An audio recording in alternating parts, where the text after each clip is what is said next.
નમસ્કાર મિત્રો, ICS digital platform પરથી હું ગામી અમિત કુમાર આપનું હાર્દિક સ્વાગત કરું છું. આજે જે ભણવાના છીએ તે ગુજરાતી વ્યાકરણ છે.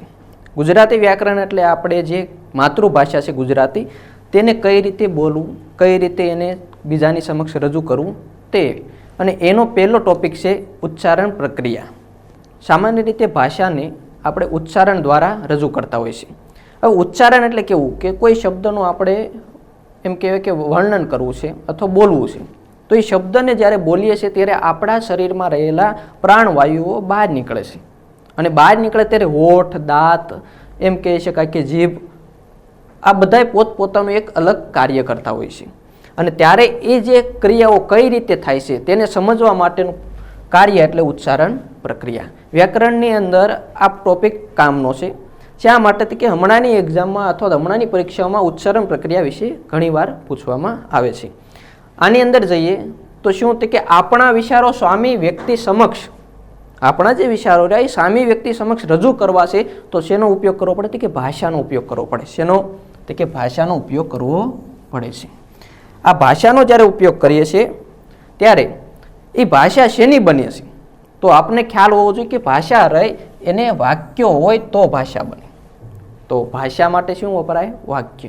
તો વાક્યો શેના બનેલા હોય છે, તો આપણે ખ્યાલ હોવો જોઈએ કે વાક્ય રહ્યો એ 2 અથવા 3, 4, 5, 6 જેટલા શબ્દો ભેગા થઈ અને વાક્યો બને છે.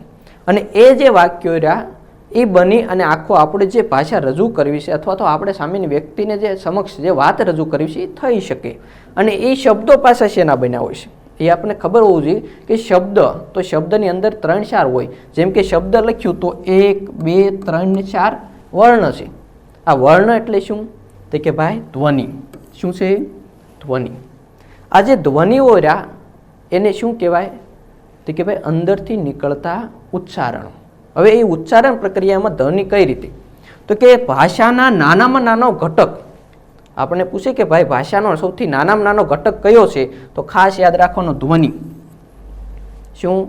ભાષાનો સૌથી નાનામાં નાનો ઘટક એટલે કયો તો કે ધ્વનિ. ધ્વનિ સૌથી નાનામાં નાનો કહેવાય. એનાથી ઉપર જઈએ એટલે શું આવશે તો કે ભાઈ શબ્દ આવશે. શબ્દથી ઉપર જઈએ એટલે શું તો કે વાક્ય. અને વાક્ય દ્વારા શું રજૂ થાય તો કે ભાષા, અથવા તો આપણે જે કોઈ વ્યક્તિને સામે રજૂ કરવું છે એ વાત રજૂ થઈ શકે. આ ધ્વનિઓથી આપણી ભાષા બનેલી છે. આ ધ્વનિઓથી શું આપણી ભાષાનું ઘડતર થયેલું છે અથવા બનેલી છે. ધ્વનિઓમાં કેટલાક સ્વર અને કેટલાક વ્યંજન હોય છે. આપણે ખ્યાલ છે કે ધ્વનિમાં સ્વર અને વ્યંજન 2 પ્રકાર પડે છે. કેટલા પ્રકાર છે? 2. કયા કયા? સ્વર અને વ્યંજન. ભાષા શેની બનેલી હોય છે તો કે ધ્વનિઓથી. આ ધ્વનિઓના એમ કે 2 કે 3 ધ્વનિઓ ભેગા થાય ત્યારે શું બને? શબ્દ બને. અને 3, 4 શબ્દ ભેગા થાય ત્યારે શું બને? વાક્ય બને. અને એ વાક્ય દ્વારા શું થઈ શકે તો કે ભાષા બની શકે, તો વાત આપણે રજૂ કરી શકીએ, એટલે વાક્યો. અને એમાંથી આપણે જે કહેવું છે તે કહી શકાય. ધ્વનિઓમાં કેટલાક સ્વર અને વ્યંજન છે. તો તમને પૂછે ધ્વનિના કેટલા પ્રકાર છે, તો ખ્યાલ હોવો જોઈએ. કયા તો કે 2. કયા કયા તો કે સ્વર અને વ્યંજન. જય હિન્દ દોસ્તો. આવી જ રીતના ICS તમારા માટે એક ફૂલ કોર્સ લાવી રહી છે, અને આ ફૂલ કોર્સ માત્ર અને માત્ર 6000 રૂપિયામાં, એમાં પણ તમને 50% ડિસ્કાઉન્ટ સાથે આ કોર્સ મળી રહ્યો છે. એટલે માત્ર તમને 3000 રૂપિયામાં આ કોર્સ અવેલેબલ કરાવવામાં આવે છે તમારી ICSની એપ્લિકેશન ઉપર. જો તમે આ કોર્સ લેવા માંગતા હો તો ડિસ્ક્રિપ્શનમાં આની લિંક આપેલી છે. એક લિંક તમને મળશે કે આ કોર્સની તમામ ડિટેલ મળશે. આ ડિટેલની અંદર, આ એપ્લિકેશનની અંદર જો તમે લેશો તો 450 કલાક કરતાં પણ વધારે કન્ટેન્ટ છે. સેગમેન્ટ વાઇઝ વિડીયો આપેલા છે, અને એની પછી એક ક્રેશ કોર્સ પણ તમને આપવામાં આવશે જે તમને એક્ઝામમાં રિવિઝન માટે બહુ ખાસ મહત્વનું છે. અને જેટલા વિદ્યાર્થીઓએ આ એપ્લિકેશન ડાઉનલોડ કરી છે, સબસ્ક્રાઇબ કરી છે, એ વિદ્યાર્થીઓને એક મોક ટેસ્ટ પણ ફ્રીમાં આપવામાં આવશે. તો જાઓ, એપ્લિકેશન સબસ્ક્રાઇબ કરો અને તમારી તૈયારીને શરૂ રાખો. ત્યાર પછી છે સ્વર એટલે શું. શું? સ્વર એટલે શું? જો કેટલા પ્રકાર છે ધ્વનિના? 2. સ્વર અને વ્યંજન. એમાં પહેલો ટોપિક સ્વર એટલે શું. તો સ્વર એટલે શું તો કે જે સ્વર ધ્વનિઓના કોઈ પણ બીજા ધ્વનિની મદદ વિના. શું? સ્વર એટલે શું તો કે અ લખીએ છીએ આપણે, તો આની અંદર કોઈ બીજો ધ્વનિ નથી, માત્ર શું છે? અ જ છે. આ ઉપરાંત ક લખીએ છીએ તો ક પ્લસ અ છે, તો આ સ્વર ગણાશે નહીં, પણ આ શું છે? સ્વર છે. એટલે આપણને ખ્યાલ હોવો જોઈએ કે સ્વર અને વ્યંજન કોણ? તો એમાં સ્વર કે સ્વરને કોઈની મદદની જરૂર પડતી નથી, પણ વ્યંજનને જરૂર પડે છે. એટલે સ્વર એટલે કેવા કે જે ધ્વનિઓને કોઈ પણની મદદ ન લેવી પડે એને શું કહેવાય? સ્વર. મુખ વિવરમાં જીભ હલનચલન કરે છે. જો જ્યારે તમે અ, આ, ઈ, ઉ એ શબ્દોનું તમે ઉચ્ચારણ કરો છો અથવા તો એ વર્ણનું તમે ઉચ્ચારણ કરો છો ત્યારે જીભ ખાલી હલનચલન કરે છે, મોઢાના તમારા હાવભાવ રહ્યા ફરતા નથી. ખ્યાલ આવે? ત્યાર પછી જીભના હલનચલન વખતે મોંમાંથી પસાર થતી હવા, આ જે હવા જે પ્રસાર થાય, જો અ બોલીએ, આ બોલીએ, ઈ બોલીએ, તો એમાંથી જે હવા પ્રસાર થાય અને એ અવયવ સાથે અવરોધ વગર, જો એને કોઈ અડચણરૂપ નથી થતું. અ બોલો છો એટલે તમારે જીભ, દાંત એ બધું જીભ ખાલી હલનચલન કર્યા રાખે, પણ દાંતને, હોઠને અથવા તો એમ કે મૂળધાને એને સ્પર્શ કરવો પડતો નથી, એટલે કોઈ અવરોધરૂપ થતું નથી. ત્યાર પછી છે સ્વરના મુખ્ય 2 પ્રકાર છે. હવે વ્યંજનની વાત પછી કરીએ, પણ સ્વરના કેટલા પ્રકાર છે? 2. કયા કયા? હસ્વ અને દીર્ઘ.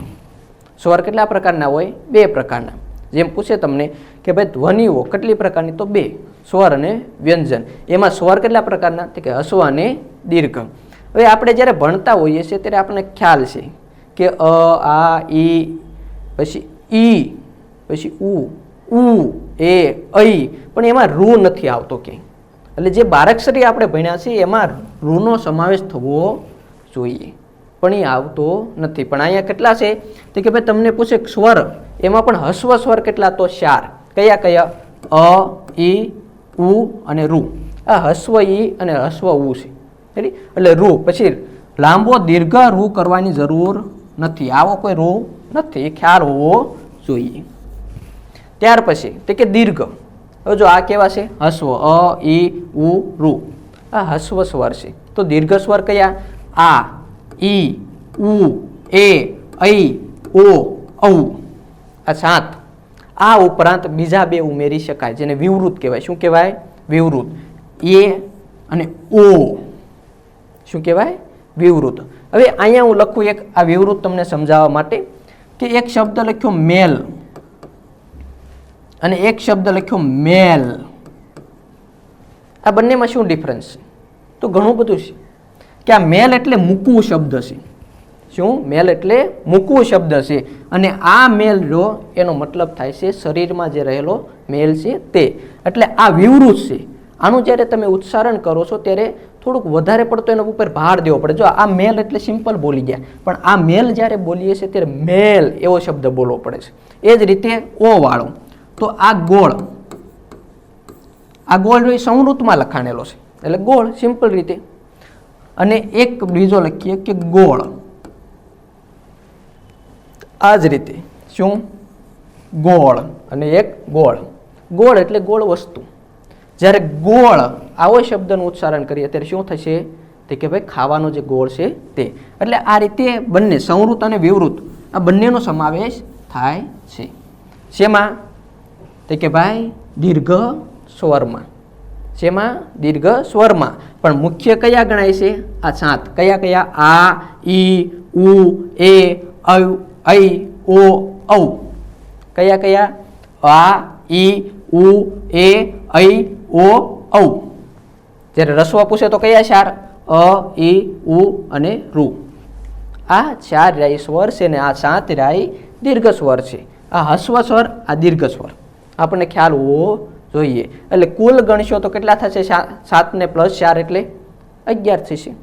પણ મુખ્યત્વે તમને પૂછે કે કુલ કેટલા માન્ય ગણાય છે તો 11 ગણવાના, પણ હાલમાં કેટલા ગણે છે તો 13 આવે. એટલે સ્વર કુલ કેટલા છે?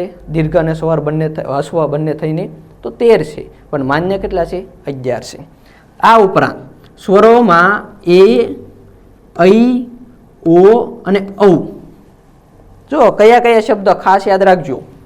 એ, ઐ, ઓ અને ઔ.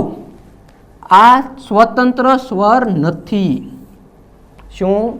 આ સ્વતંત્ર સ્વર નથી. કેમ? તો કે એ કોઈને કોઈ જોડાણ થાય છે એટલે અથવા જુદા જુદા સ્વર મળે છે અને એનું ઉચ્ચારણ અથવા તો એની ક્રિયા પૂર્ણ થાય છે, એમ જ થઈ જતા નથી. એટલે જો કે અ અને આ શું અને આની સાથે હસ્વ ઈ શું છે અને આની સાથે હસ્વ ઈ ઉમેરાય તો શું થાય આ ની સાથે ઈ અથવા તો ઉ મળતા શું બને ઓ બને અને કે આની સાથે ઓ મળતા શું બને ઔ બને જો જોડિયા અક્ષર થઈ ગયા કયા કયા કે આની સાથે ઈ કે ઉ મળતા ઓ થાય એ જ રીતે કે આની સાથે ઓ મળતા શું થશે ઔ તેથી તેને સંયુક્ત દીર્ઘ સ્વર કહેવાય છે શું કહેવાય એને દીર્ઘ સ્વર કોને કોને તો કે અને આની સાથે ઈ કે ઉ જોડાય અથવા તો ઈ મળે ત્યારે શું બને ઓ બને એ જ રીતે કે આની સાથે ઓ બને ઓ મળે અથવા તો ભળે તો શું બનશે ઔ તેથી એને શું કહેવાય સંયુક્ત દીર્ઘ સ્વર ત્યાર પછી છે કે આ ચાર એ ઐ ઓ ઔ અને બીજા ત્રણ કયા કયા આ ઈ ઉ મળી 7 સ્વર ઉપરથી સાધિત એટલે સાધેલું એટલે શું કહેવાય એને કે શબ્દનું સિદ્ધ રૂપ કયા ફેરફારોથી બન્યું તે બતાવશું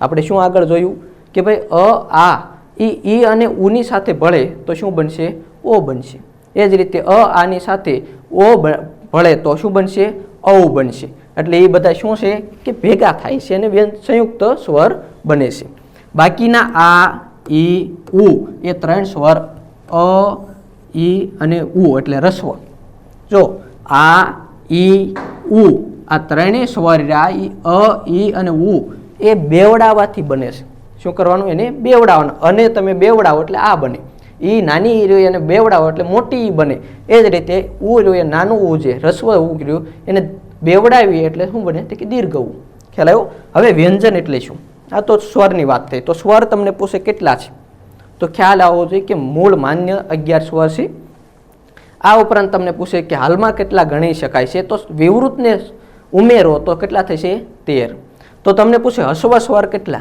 તો 4 કયા કયા ઈ અને ઉ અને પ્લસ રૂ જે આપણે બારાક્ષરીમાં ભણ્યા નથી તો તમને પૂછે દીર્ઘ તો દીર્ઘમાં આપણને ખબર હોવી જોઈએ કયા કયા તો કે આ ઈ ઉ રૂ નહીં આવે શું આ એ ઐ ઓ ઔ અમને ગણવા નહીં શા માટે અમને ન ગણવા તો એ ખ્યાલ હોવો જોઈએ કે અને રાય જોડિયા શબ્દો છે અથવા જોડિયા વર્ણ છે એટલે વ્યંજન એટલે શું શું વ્યંજન એટલે શું હવે જો આ સ્વરની વાત કરી હવે વ્યંજન રહી એને કોઈને કોઈની સહાય લેવી પડે છે વ્યંજન સંપૂર્ણ પૂર્ણ કરવો હોય તો એને કોની જરૂર પડે કે સ્વરની જરૂર પડે અને પડે જ છે એટલા માટે એને વ્યંજન કહે છે જો જે ધ્વનિઓનું ઉચ્ચારણ એકલું ન થઈ શકે જે ધ્વનિઓનું ઉચ્ચારણ એકલું ન થઈ શકે કોઈની મદદ લેવી પડે અથવા સહાય લેવી પડે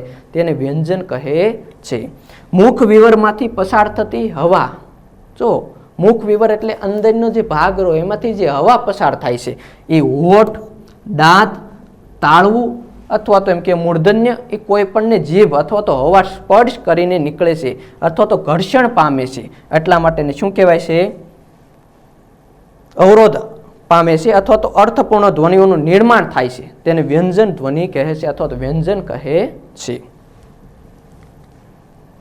હવે જો સ્પર્શની દ્રષ્ટિએ વર્ણના મુખ્ય 2 પ્રકાર છે શેની દ્રષ્ટિએ સ્પર્શની દ્રષ્ટિએ વ્યંજનમાં છે આ વસ્તુ કે સ્પર્શની દ્રષ્ટિએ વ્યંજન વર્ણના 2 મુખ્ય પ્રકાર છે એમાં કયું તો કે સ્પર્શ એટલે વ્યંજનો અને અસ્પર્શ એટલે સ્વર જો કે સ્પર્શની દ્રષ્ટિએ વર્ણના મુખ્ય 2 પ્રકાર છે જે આપણે ભણ્યા કે સ્પર્શ તો સ્પર્શ એ કઈ રીતે તો કે ભાઈ વ્યંજનો રહ્યા એમાં સ્પર્શ કરવો પડે છે જ્યારે આપણે સ્વર ભણ્યા એમાં શું છે તો કે અસ્પર્શ છે જીભનો ક્યાંય સ્પર્શ થઈ શકતો નથી હોઠ દાંતની એની જરૂર નથી પડતી એટલે અસ્પર્શ પૂછે એટલે શું કહેવાનું તો કે સ્વર અને સ્પર્શ પૂછે એટલે શું કહેવાનું વ્યંજન હવે વ્યંજનના મુખ્ય 2 પ્રકાર પાડી શકાય કેટલા પ્રકાર પાડવાના વ્યંજનના મુખ્ય 2 વર્ગીય અને અવર્ગીય શું વર્ગીય અને અવર્ગીય એમાં કઈ રીતે છે જો તો કે કથી લઈને મ સુધી શું કથી લઈને મ સુધીના 25 વ્યંજનો છે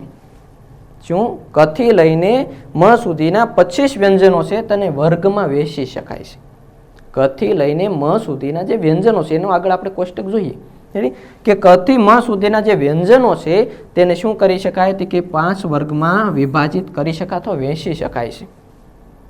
કોને? કથી મ સુધીના કેટલા 25 વ્યંજનોને નિશ્ચય પ્રમાણે અથવા તો હમણાં જે કોષ્ટક જોઈએ છે એ 5 વર્ગમાં વહેંચી શકાય છે. તેને માટે એને વર્ગીય વ્યંજન કહેવાય છે. શું કહેવાય છે એને? વર્ગીય વ્યંજન.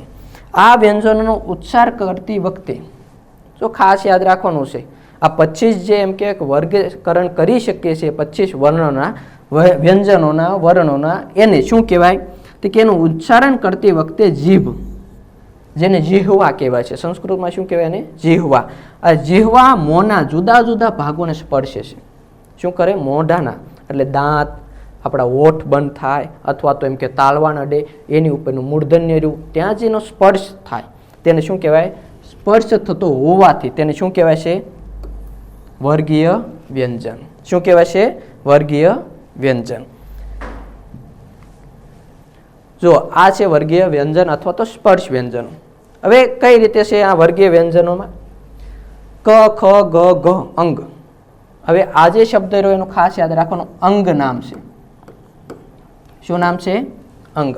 ક, ખ, ગ, ઘ, અંગ. એ જ રીતે ચ, ચ, જ, જ, ય અથવા તો આને કહેવાય અંશ. શું કહેવાય છે? અંશ. ત્યાર પછી ટ, ઠ, ડ, ઢ, અણ. ત્યાર પછી ત, થ, દ, ધ, ન. ત્યાર પછી પ, ફ, બ, ભ, મ. હવે જો કે તમે જ્યારે ક, ખ, ગ, ઘ અથવા અંગ જે શબ્દનું ઉચ્ચારણ કરો છો ત્યારે તમારા આ ગળાનો ભાગ જે છે એ ગળાના ભાગને કંઠમાંથી બોલાય છે. એટલે આ ગળાનો જે ભાગ રહ્યો એને કંઠ કહેવાય. શું કહેવાય? કંઠ. હવે કંઠમાંથી બોલતો હોવાથી શું કહેવાય છે? અને કંઠ્ય. શું કહેવાય છે? કંઠ્ય. કયા તમને પૂછે કે નિશેનામાંથી કયા 5 વર્ણો કંઠ્ય છે તો ખ્યાલ હોવો જોઈએ ક, ખ, ગ, ઘ, અંગ. શું? ક, ખ, ગ, ઘ, અંગ. ત્યાર પછી તમને પૂછે કે બોલતા જીભ તાલુને સ્પર્શે તેને કેવા વ્યંજન કહેવાય છે તો ખબર હોવી જોઈએ તાલવ્ય. શું કહેવાય છે? તાલવ્ય. શું કહેવાય? તાલવ્ય. કોને? કે બોલતા જીભ તાળુને સ્પર્શે. આ આપણા હોઠ છે. હોઠ પછી આવે દાંત, દાંત પછી પેઢું આવે, પેઢું પછી થોડોક એમ કહેવાય કે મુલાયમ તો ન કહી શકાય પણ કઠણ થોડુંક આવે એટલે એને તાળવું કે. અને એની પછીનો જે અહીંયા જે ભાગ છે તેને શું કહેવાય છે તો કે મૂર્ધા. મૂર્ધા એટલે કેવું? કોમળ. ત્યાં તમે સેજ આમ આંગળી નાખો અને આમાં તમે હલાવો તો સમજ પડી જાય છે ને ગદગદિયા થાય છે. હવે જે સ્પર્શ કરવાથી જેને એમ કહેવાય કે જો ગદી ગદી થઈ જતી હોય તો સમજવાનું કે આ કોમળ ભાગ છે એટલે શું કહેવાય? મૂર્ધન્ય. શું કહેવાય છે? મૂર્ધન્ય. એટલે શું થશે કે બોલતા જીભ મૂર્ધાને સ્પર્શ કરે. જે બોલીએ છીએ ત્યારે બોલતી વખતે જીભ મૂર્ધાને સ્પર્શ કરે તેને શું કહેવાય? મૂર્ધન્ય. એમાં કેવા વર્ણનો ઉપયોગ થાય છે? ટ, ઠ, ડ, ઢ, અણ. કેવા વર્ણો? ટ, ઠ, ડ, ઢ, અણ. શું થાય તો કે બોલતા જીભ મૂર્ધાને સ્પર્શ કરે એટલે તાળવા પછીનો જે ભાગ છે અને કોમળ છે એ ભાગને શું કહેવાય તો કે મૂર્ધન્ય. તો તમને પૂછે કે મૂર્ધન્ય વ્યંજનોમાં કયા કયા વ્યંજનો સમાવેશ થાય છે તો ટ, ઠ, ડ, ઢ, અણ. આ ખ્યાલ હોવો જોઈએ. ત્યાર પછી બોલતા જીભ, બોલતી વખતે જીભ કોને સ્પર્શ કરે? દાંતને સ્પર્શ કરે એટલા માટે શું કહેવાય? દંત્ય. બોલતી વખતે જીભ દાંતને સ્પર્શ કરે તેને શું કહેવાય? દંત્ય. હવે એમાં કેવા વર્ણનો આવે ઉપયોગ થાય છે તો કે ત. તો તનું તમે ઉચ્ચારણ કરો એટલે જીભ તમારી ક્યાં અટશે? દાંતને. એ જ રીતે થ, દ, ધ અને ન. જો ત, થ, દ, ધ, ન. હવે તમે આ જેટલા પણ છે જો ક, ખ, ગ, ઘ, તો ક, ખ, ગ, ઘ બોલવું હોય ત્યારે તમે આને બંધ કરી દો, ગળાને બંધ કરો અને પછી ઉચ્ચારણ કરો તો નહીં બોલી શકે. જો ક, ખ, ગ, ઘ નથી બોલાતું, સ્પષ્ટ ઉચ્ચારણ થઈ શકતું નથી. એટલે એને શું કહેવાય? જો કંઠ હોય તો કંઠ્ય સ્વર અથવા તો વ્યંજનો નીકળે છે. એ જ રીતે જો તમારી પાસે તાળવું ન હોય એટલે દાંતની ઉપરનો ભાગ રહ્યો એનું એમ કહેવાય કે પડ ન હોય તો તમે સ્પષ્ટ રીતે ઉચ્ચારણ કરી શકશો નહીં. ત્યારે આપણે જીભ રહી એને આમ બહાર રાખો અને એમના જીભને તાળવાના અડ્યા વગર તમે બોલી શકો એવું કોઈ દિવસ સંભવ થતું નથી. કેમ? સ્પષ્ટ ઉચ્ચારણ થશે નહીં. જો ચ, છ, જ, જ, આવું કોઈ થઈ શકે નહીં. એટલે તાળવાની મદદથી શું બોલાય તો કે ચ, ચ, જ, જ, ય અથવા તો અંશ એ તાળવાની મદદથી બોલાય છે એટલે એને શું કહેવાય? તાલવી. એ જ રીતે ટ ઠ ડ ઢ ન. શું? ટ ઠ ડ ઢ અણ. હવે ટ ઠ ડ ઢ અણ જ્યારે બોલો છો ત્યારે તમારું જીભ ક્યાં અડે? મૂર્ધન અડે, ઉપરનો ભાગ છે તે. અને ત્યાં જે સ્પર્શ થવાથી શું નીકળશે? તો કે બોલતા જીભ મૂર્ધાને સ્પર્શે એટલા માટે કેવા વર્ણો નીકળશે? ટ ઠ ડ ઢ અને અણ. એટલા માટે એને શું કહેવાય છે? મૂર્ધન્ય. ત્યાર પછી છે જો બોલતા જીભ દાંતને સ્પર્શે. હવે તમે જીભને રોકી રાખો અને દાંતને સ્પર્શ કરવા ન દો તો ત થ દ ધ ન આનું ઉચ્ચારણ સ્પષ્ટ થશે નહીં. એટલે ખાસ ધ્યાન રાખવાનું કે જો દાંત હશે, જો નાનું બાળક જ્યારે બોલતું હોય ત્યારે આપણને બહુ એની બોલી રહી કૂણી કૂણી વાલી વાલી લાગે. શા માટે? કે એની પાસે તો શું દાંત નથી. દાંત નથી એટલે ક્યાં સ્પર્શ કરશે એ નક્કી નથી, એટલે કૂણું કૂણું બોલવાનું નીકળશે. જો કે ત થ દ ધ ન. જીભને ગમે એટલી કોશિશ કરશો એ દાંતને સ્પર્શ કરશે કરશે અને કરશે. રોકવાની કોશિશ કરશો તો ત થ દ ધ નું ઉચ્ચારણ નીકળશે નહીં. પછી આવે તો પ ફ બ ભ મ. શું? પ ફ બ ભ મ. હવે પ ફ બ ભ મ આવું આપણે બોલીએ છીએ ત્યારે હોઠને બંધ કરવા જરૂરી છે. એટલે બે હોઠનું જ્યારે મિલન થાય ત્યારે એ શું બને છે? પ ફ બ ભ મ. એટલા માટે એને ઓષ્ઠ્ય કે શું કહેવાય? ઓષ્ઠ્ય. બોલતા હોઠ એકબીજાને સ્પર્શે છે. અને ખાસિયત શું છે પ ફ બ ભ મની? તો કે બોલતી વખતે એના હોઠ રહ્યા એકબીજાને સ્પર્શે છે. સામાન્ય રીતે જોજો કે આપણે હોઠને સ્પર્શ કરવા દેવો નથી ને બોલવું છે હ હ વ નહીં બોલાય. ગમે એમ કરશું તો એ શબ્દનું શું થશે કે જેવું ઉચ્ચારણ થશે એટલે મોંના બંને જે આપણા હોઠ રહ્યા એ એકાબીજાને સ્પર્શ કરવા મળશે. એટલે પ ફ બ ભ મ કેવા વ્યંજન છે? તો યાદ રાખવાનું ઓષ્ઠ્ય વ્યંજન છે. કેવા વ્યંજન છે? ઓષ્ઠ્ય. કયા 5 વ્યંજન ઓષ્ઠ્ય છે? તો ખ્યાલ હોવો જોઈએ કે પ ફ બ ભ મ કેવા છે? ઓષ્ઠ્ય. એ જ રીતે પૂછે દંત્ય 5 વ્યંજનો તો ખ્યાલ હોવો જોઈએ. કયું? ત થ દ ધ ન. કયા? ત થ દ ધ ન રે શું છે? તો કે દંત્ય છે. કેમ? તો કે જીભ રે દાંતને અડે છે. એ જ રીતે ટ ઠ ડ ઢ અણ બોલતા જીભ કોને અડે છે? મૂળદાન. એટલે એને શું કહેવાય? મૂર્ધન્ય. એ જ રીતે ચ છ જ જ અને અંશ બોલતા જીભ તાળુને અડે એટલે એને તાલવ્ય કહેવાય છે. અને કંઠ એટલે જે ઉચ્ચારણ કરીએ છીએ કંઠમાંથી નીકળશે. જીભને એટલું બધું હલનચલનની એની કંઈ જરૂર નથી એટલે શું કહેવાય છે? એને કંઠ્ય. કોણ કયા કયા વર્ણ આવશે? ક ખ ગ ઘ અંગ.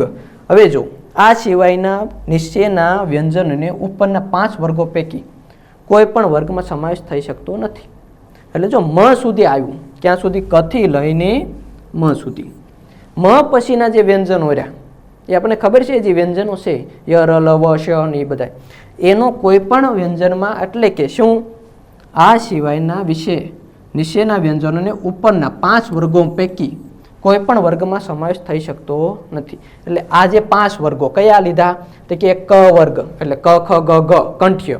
એ જ રીતે ચ વર્ગ તો શું? તાલવ્ય. કયા? તો કે ચ છ જ જ યંત અંશ. એ જ રીતે મૂર્ધન્ય એટલે ટ વર્ગ. કેમ? તો કે ટ એટલે અહીંથી શરૂ, छ એટલે અહીંથી, ક એટલે અહીંથી. રેડી? તો ટ ઠ ડ ઢ અણ એટલે મૂર્ધન્ય. એ જ રીતે ત વર્ગ તો ત થ દ ધ ન. એ જ રીતે પ વર્ગ એટલે પ ફ બ ભ મ. તો એ ઓષ્ઠવ છે, દંત્ય છે, મૂર્ધન્ય છે, તાલવ્ય છે, કંઠ્ય છે.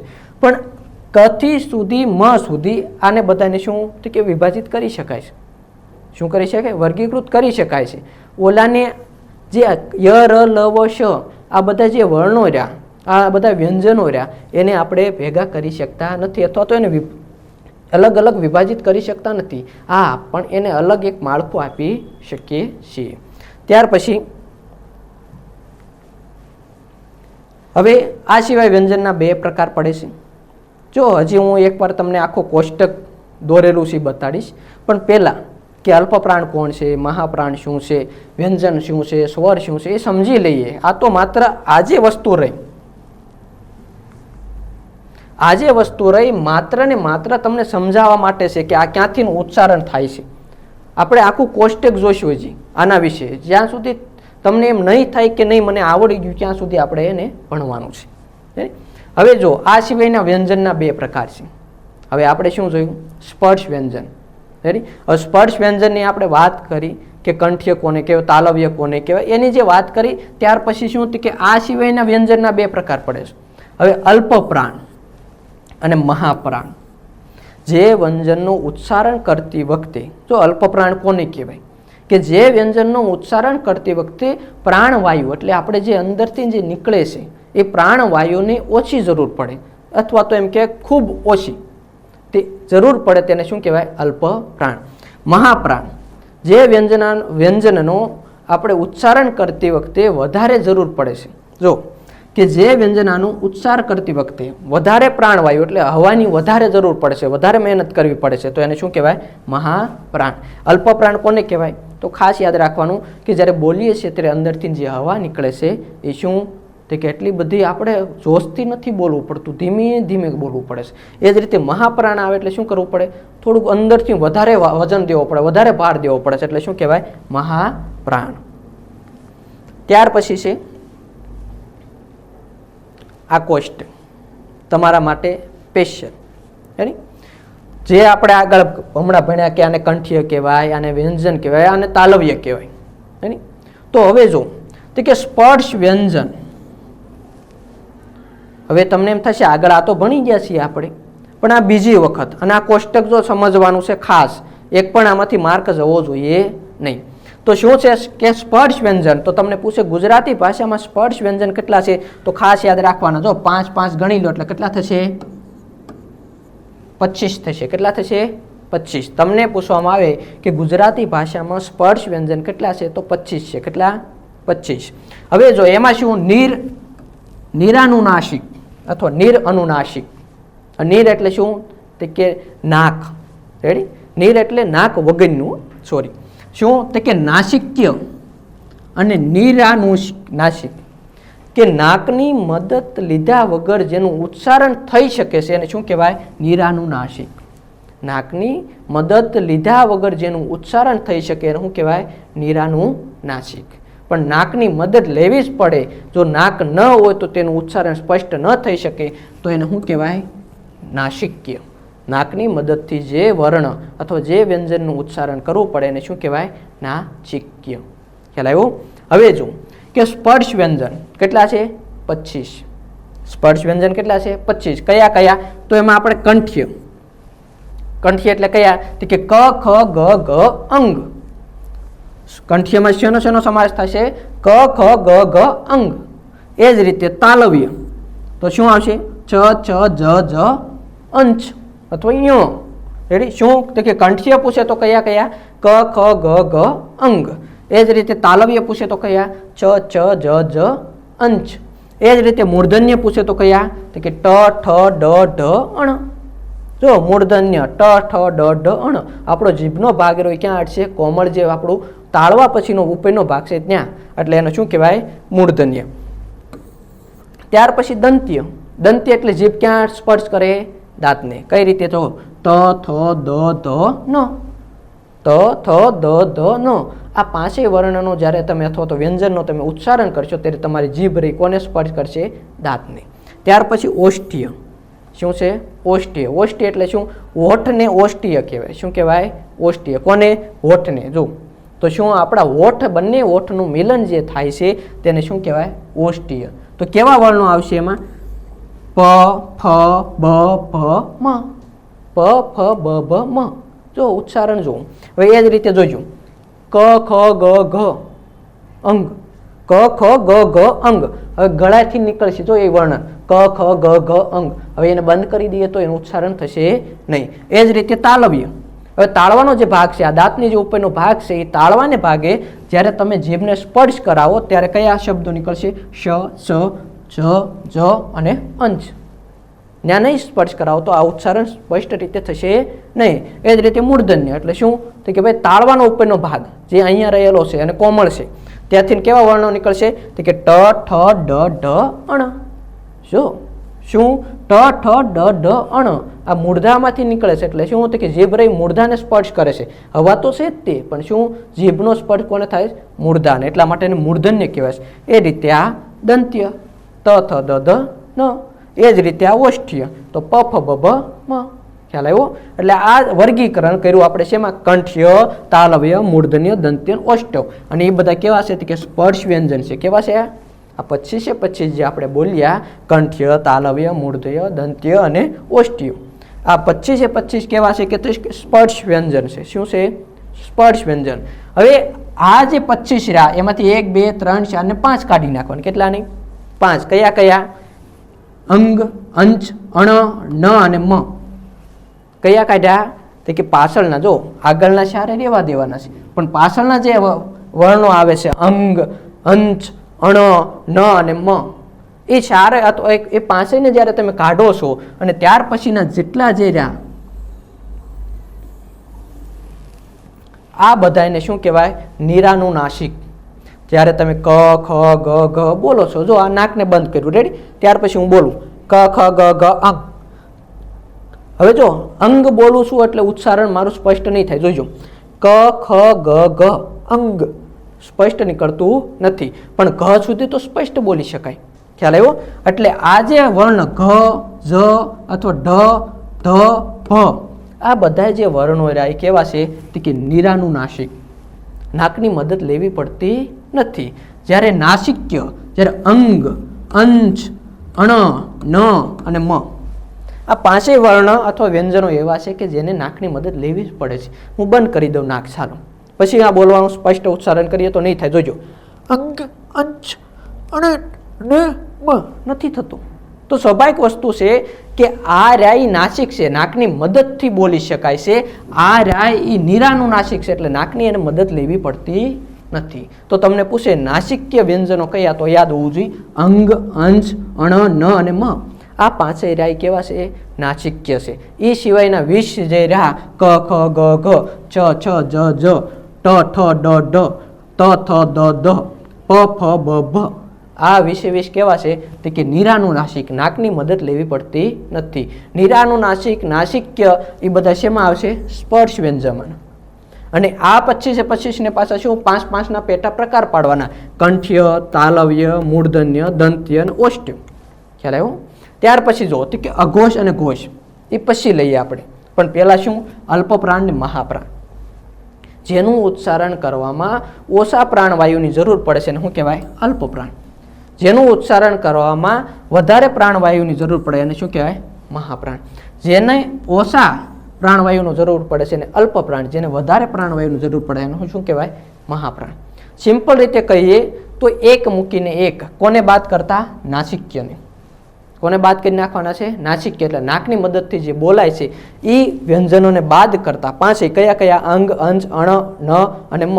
આ પાંચેયને બાદ કરતા અલ્પપ્રાણ, મહાપ્રાણ એ રીતે બંધ બેસાડવાનું. પણ કઈ રીતે? એકી સંખ્યામાં. જો ક રહ્યો એ શું છે? અલ્પપ્રાણ. પછી ગ રહ્યો કેવો છે? અલ્પપ્રાણ. પછી ચ રહ્યો કેવો છે? અલ્પપ્રાણ. જ રહ્યો કેવો છે? અલ્પપ્રાણ. ટ રહ્યો કેવો છે? અલ્પપ્રાણ. એ ડ રહ્યો કેવો છે? અલ્પપ્રાણ. ત રહ્યો કેવો છે? અલ્પપ્રાણ. એ જ રીતે દ રહ્યો કેવો છે? અલ્પપ્રાણ. પ રહ્યો કેવો છે? અલ્પપ્રાણ. એ જ રીતે બ રહ્યો કેવો છે? અલ્પપ્રાણ. પછી બેકી સંખ્યામાં જે આવે છે એ બધા કેવા છે? તો કે મહાપ્રાણ. જો ખ કેવો? ખ. હવે કનું ઉચ્ચારણ કરો તો ક સિમ્પલ બોલી ગયા, પણ ખ બોલો છો ત્યારે શું ગળાને થોડુંક વજન વધારે દેવું પડે. જો ક, ખ, ખ્યાલ આવ્યો? એ જ રીતે ગ તો સિમ્પલ બોલાય, પણ ઘ તો બોલીએ છીએ ત્યારે પ્રાણવાયુની વધારે જરૂર પડે. કોને? તો કે જે એકી સંખ્યામાં રહ્યા જે અલ્પ પ્રાણ છે એમાં પ્રાણવાયુની એટલી બધી જરૂર પડતી નથી, પણ જે બેકી સંખ્યામાં છે એ મહાપ્રાણ જે છે એમાં પ્રાણવાયુની વધારે જરૂર પડે છે. હવે જો તો કે ખ રહ્યો એ શું છે? મહાપ્રાણ. ઘ રહ્યો એ શું છે? મહાપ્રાણ. ચ રહ્યો એ શું છે? મહાપ્રાણ. હવે તમને એમ થાય કે આ ચ અને છ રેડી, તો આ ઉચ્ચારણ જ્યારે કરો ત્યારે ચકલીનો ચ સિમ્પલ રીતે બોલે, પણ છત્રીનો છ બોલો ત્યારે થોડુંક પ્રાણવાયુ વધારે બોલવું પડે. ખ્યાલ આવે? એ જ રીતે જ, જબલાનો જ, જો બોલો સિમ્પલ, જમરૂખનો જ રહ્યો ને આપણે સિમ્પલ રીતે બોલીશું જ. ખ્યાલ આવ્યો? પણ જોઈજો આપણે જબલાનો જ બોલીએ એટલે જ. ખ્યાલ આવે? એટલે એ રીતે ચાલે છે. ટ રહ્યો સિમ્પલ રીતે બોલાય, પણ ઠ બોલીએ છીએ ત્યારે વજન વધારે દેવું પડે. ડ સિમ્પલ બોલાય પણ ઢ એટલે પ્રાણવાયુની વધારે જરૂર પડી. એ જ રીતે ત સિમ્પલ છે પણ થ રહ્યો શું બોલવું પડે? થોડુંક વજન દેવું પડે. દ રહ્યો સિમ્પલ બોલાય પણ ધ રહ્યો કેવો છે? થોડુંક વજન દેવું પડે છે. ખ્યાલ આવે? એ જ રીતે પ સિમ્પલ બોલાય, પણ જો પનું મોટું રૂપ કરવું હોય તો ફ સિમ્પલ રીતે આપણે ખબર છે. પ રહ્યો સિમ્પલ બોલાય પણ ફ બોલવી એટલે વધારે પ્રાણવાયુની જરૂર પડે છે. એ જ રીતે બ રહ્યો સિમ્પલ બોલે, જો બ, પણ ભ બોલવી એટલે શું? વધારે વજન દેવો પડે છે અથવા વધારે પ્રાણવાયુની જરૂર પડે છે. હવે જો તો કે આ વસ્તુને હવે પહેલી વસ્તુ આપણે શું? એક ક એટલે એક મૂકીને એક વર્ણ જે રહ્યા કોને બાદ કરતા? નાસિક્યને બાદ કરતા એક મૂકીને એક જે વર્ણો રહ્યા એ બધા કેવા છે? અલ્પપ્રાણ છે. ખ્યાલ આવે? બીજી રીતે કહીએ તો કે ભાઈ કે એ ઇંગ્લિશ ભાષામાં આપણે શું કરીએ? કે એ. હવે કે એ આ હું તમને સમજાવું કે ક, હવે કનો કે એ થાય, કનો શું થશે? કે એ. ખ્યાલ આવ્યો? હવે ખ કરવો હોય તો કે એચ એ કરવો પડે. એ જ રીતે ગનો કરવો હોય તો જી એ, પણ ઘનો કરવો હોય તો જી એચ એ. તો સામાન્ય રીતે અથવા તો સાવ સાદી ભાષામાં સમજવું હોય તો એવું કહી શકાય કે જેની વચ્ચે અથવા તો જેની પાછળ એચ નથી આવતો તે બધા અલ્પપ્રાણ છે. ઇંગ્લિશ વર્ડમાં જેની પાછળ એચ નથી આવતો એ બધા કેવા છે? અલ્પપ્રાણ. પણ જેની પાછળ એચ આવે છે એ બધા કેવા? મહાપ્રાણ. એકમાત્ર અપવાદરૂપ ચ, પણ આની અંદર ચી એચ એ આવો શબ્દ છે, જ્યારે આની અંદર શું છે? ચી ડબલ એચ એ છે. એટલે મૂળ તો શું છે કે આ એક વાર આવ્યો છે, પણ અહીંયા તો 2 વાર આવ્યો ને. ખ્યાલ આવે? એટલે જેની પાછળ એચ નથી આવતો એ બધા કેવા? અલ્પપ્રાણ છે. અને જેની પાછળ એચ આવે છે એ બધા કેવા છે? મહાપ્રાણ. શું યાદ રાખવાનું? એક મૂકીને એક વર્ણ રહ્યા એ અલ્પપ્રાણ છે. કોને બાદ કરી નાખવાનું? નાસિક્યને. ખ્યાલ આવે? આ ઉપરાંત તમને પૂછે આપણે આપણી રીતે યાદ રાખવા માટે કે જેની પાછળ એચ આવે છે એ બધા મહાપ્રાણ છે, જેની પાછળ એચ નથી આવતું એ બધા કેવા છે? અલ્પપ્રાણ. આવડશે? ત્યાર પછી જુઓ, હવે છે અઘોષ અને ઘોષ. શું? અઘોષ અને ઘોષ. આ જ રીતે અહીંયા અલ્પપ્રાણ, અહીંયા મહાપ્રાણ, તો એમાં પ્રાણવાયુની વધારે જરૂર પડે છે.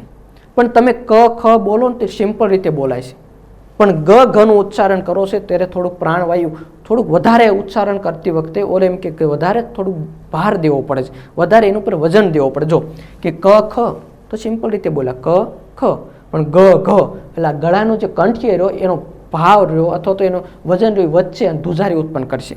એટલે એનું શું કહેવાય કે જેમાં ધુજારી અથવા તો એમ કહે કે જેમાં પ્રાણવાયુની ઓછી જરૂર પડે છે, અલ્પ પ્રાણની જેમ જ તે જેમાં ઓછી જરૂર પડે છે એને શું કહેવાય કે અઘોષ. તો એમાં કયા બેનો સમાવેશ થશે? ક ખ. ખ્યાલ આવે? જો અલ્પ પ્રાણમાં જેમ હતું એ જ રીતે છે, પણ ફરક શું છે કે વર્ણ ફરે છે. ક રો એ શું છે કે કે એ, ખ રો એ શું છે કે એચ એ, પણ જ્યારે ગ આવે એટલે જી એ એટલે વર્ણ ફરી ગયું. વર્ણ ફરે છે એટલે શું થાય છે? ઘોષ ઉત્પન્ન થાય છે. શું ઉત્પન્ન થાય છે? ઘોષ. જો અઘોષ એટલે શું? ક ખ ગ ઘ. આપણે બોલવાનું છે, અંદરો અંદર આપણે મનમાં બોલશું એટલે તમને ખ્યાલ આવશે કે ક ખ ગ ઘ એટલે વજન વધી જાય છે. શું? તો કે ગળાનો જે ભાર રહ્યો એ વધે છે, એટલા માટે ક ખ રહ્યો એ સિમ્પલ બોલીએ છીએ એટલે એને અઘોષ કહેવાય. અને ગ અને ઘ રહ્યો એનું ઉચ્ચારણ આપણે થોડોક ભાર દઈને કરીએ છીએ એટલે શું કહેવાય? ઘોષ. અઘોષ વ્યંજન કયા? તો સિમ્પલ રીતે યાદ રાખવાનું. કોને બાદ કરીને? નાસિક્યને બાદ કરીને પહેલા જે બંને રહ્યા એ શું છે? અઘોષ છે. ગ અને ઘ એટલે બીજા બે પાછળના આવી કેવા છે? શું આવશે? તો કે ભાઈ ઘોષ વ્યંજન. ખ્યાલ આવ્યો? જો ક ખ ચ ચ ટ ઠ ત થ પ ફ આ બધા કેવા છે? તો કે અઘોષ વ્યંજન છે. ત્યાર પછી ઘોષ વ્યંજન પૂછે તો કેવા? કે પહેલી જે હરોળમાં બંને માર્યા, કોષ્ટક દોરો એટલે ખ્યાલ આવી જશે કે પહેલી બંને હરોળમાં જે રહ્યા એ અઘોષ છે અને બીજી બંને હરોળમાં રહી કેવા છે? ઘોષ છે. કેવા કેવા?